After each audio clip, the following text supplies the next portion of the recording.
Plus il y a de barres sur l'écran de ton gadget, plus la qualité du réseau est bonne. En réalité, le nombre de barres indique uniquement la puissance du réseau. Il n'a rien à voir avec la qualité de la connexion. Par exemple, si tu te trouves juste à côté d'une tour cellulaire, l'écran affichera un maximum de barres de réseau. Mais si de nombreux utilisateurs sont connectés à ce même réseau, la qualité du signal sera mauvaise. Les appels peuvent alors être interrompus et l'Internet est plus lent que d'habitude. Ton téléphone peut toujours être suivi, même si tu as désactivé les services de localisation et le GPS. Il est possible de déterminer où se trouve ton appareil en recueillant les données de ses capteurs, comme le gyroscope ou l'accéléromètre. Il peut également être suivi via les tours de téléphonie mobile et les réseaux Wi-Fi. On croit souvent à tort que plus l'appareil photo a de mégapixels, plus la qualité des photos est élevée. En réalité, le nombre de mégapixels ne fait que vous donner la possibilité de zoomer, de recadrer et d'imprimer des posters plus grands. Si tu désactives le Wi-Fi et le Bluetooth lorsque tu ne les utilises pas, tu peux économiser de la batterie. Eh bien, si tu utilises activement ces services et que tu les éteins, cela fera une différence. Mais si ces services Bluetooth et Wi-Fi sont inactifs, ils n'affectent pas la vitesse à laquelle la batterie se décharge. Si ton ordinateur fonctionne plus lentement que d'habitude ou a tendance à planter, cela ne signifie pas nécessairement que ton appareil a attrapé des virus. Il se peut qu'il effectue trop d'opérations en arrière-plan en ce moment même. Ton ordinateur peut être en train de vider le cache de navigateur Internet, de fermer des programmes que tu n'utilises pas, etc.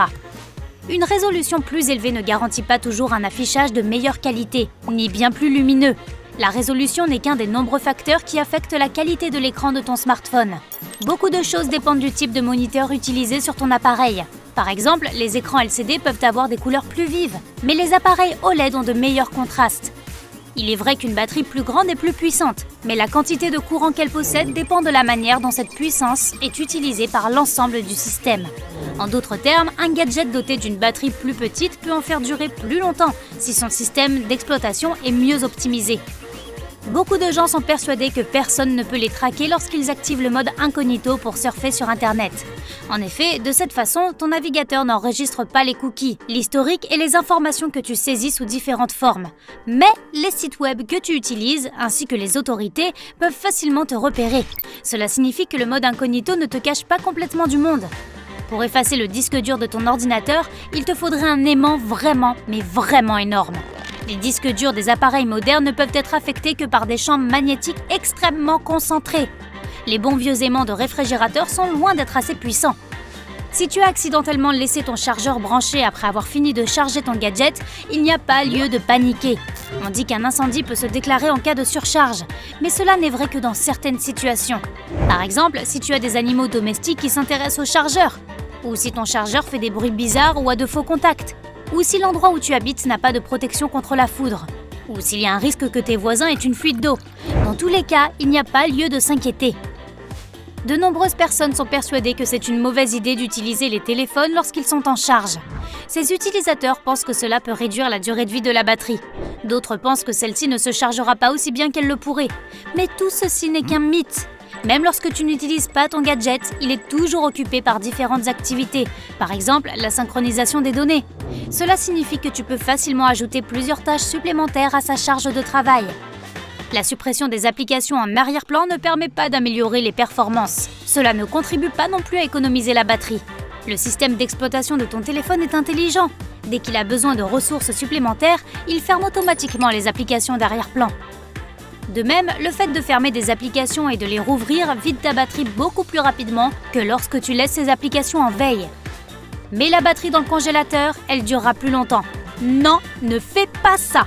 Ce mythe vient des années 80. À l'époque, les gens mettaient les piles au congélateur pendant de courtes périodes pour qu'elles fonctionnent plus longtemps. Mais de nos jours, une telle procédure peut en fait détruire la batterie de ton appareil. Les batteries lithium-ion réagissent mal aux températures froides et chaudes. L'environnement le plus confortable pour une telle batterie est la température ambiante. Les logiciels antivirus n'assurent pas la protection de ton appareil à 100%. Tu installes régulièrement de nouveaux programmes de sécurité et ils semblent éliminer efficacement les virus de ton ordinateur. Mais il y a de nouveaux types de logiciels malveillants qui apparaissent littéralement tous les jours et rien ne garantit que ton antivirus sache comment y faire face. Les batteries externes ne peuvent nuire ni à ton téléphone ni à sa batterie. Ce qui peut avoir des conséquences dramatiques, c'est l'utilisation d'une banque d'alimentation dont la tension est supérieure à celle que ton gadget peut supporter. C'est pourquoi les professionnels recommandent de ne choisir que des batteries de haute qualité. Les experts disent que le téléchargement d'applications doit se faire uniquement à partir des boutiques officielles. Mais cela ne signifie pas que tout ce que tu y trouveras est sûr à 100%. Oui, il est beaucoup moins risqué d'utiliser les boutiques officielles que les sites tierces, mais il est arrivé que celles-ci aient dû retirer des applications douteuses de leur plateforme. Le mode avion te permet de recharger ton téléphone plus rapidement, mais il est possible que tu ne remarques pas la différence. Des expériences ont montré que le mode avion ne fait que réduire de 4 à 11 minutes le temps de charge de ton téléphone. Une plus grande quantité de RAM n'est pas toujours synonyme de meilleure performance, mais il est vrai qu'un appareil avec plus de RAM peut avoir plus d'applications ouvertes en arrière-plan si on le compare à un gadget avec moins de RAM. De plus, il est possible d'accéder plus rapidement aux informations les plus importantes et les plus utilisées, car elles sont conservées dans la RAM. Tu n'endommageras pas la batterie de ton téléphone si tu le laisses se charger pendant la nuit. Ton gadget restera branché longtemps après que sa batterie soit pleine, c'est vrai, mais il ne faut pas s'en inquiéter. Les experts ont des avis différents sur la question. Certains d'entre eux affirment que la charge de nuit peut entraîner une usure plus rapide de la batterie du smartphone. D'autres disent que cela n'a pas d'effet visible sur la batterie. Les ordinateurs Mac peuvent également être affectés par des logiciels malveillants. Il est vrai qu'ils ne sont pas aussi vulnérables aux virus que les autres ordinateurs. Mais dans certains cas, leurs fonctions de sécurité intégrées ne suffisent pas à les protéger contre toutes sortes de risques. Aucune étude n'a jamais prouvé que les téléphones portables émettaient des rayonnements nocifs pour l'organisme. Le rayonnement dont nous parlons est celui des radiofréquences. Il est beaucoup plus faible que le rayonnement ionisant, que l'on reçoit à chaque fois que l'on passe une radiographie. Les gestionnaires de tâches tierces ne prolongent pas la durée de vie de la batterie et n'améliorent pas les performances du téléphone. Le système intégré de ton appareil fait déjà tout son possible pour que celui fonctionne le plus efficacement possible. Quant aux gestionnaires tierces, ils peuvent effectivement contrôler les applications que tu utilises, mais ils n'ont pas d'effet positif sur l'autonomie de la batterie. Vider la corbeille de ton ordinateur ne signifie pas que tu supprimes définitivement les fichiers dont tu n'as pas besoin. Tu n'effaces que les liens vers les fichiers, mais de petites traces de tes données persistent. Il y a une chance que quelqu'un connecte ces morceaux d'informations. Ils pourront alors récupérer des fichiers que tu croyais inexistants.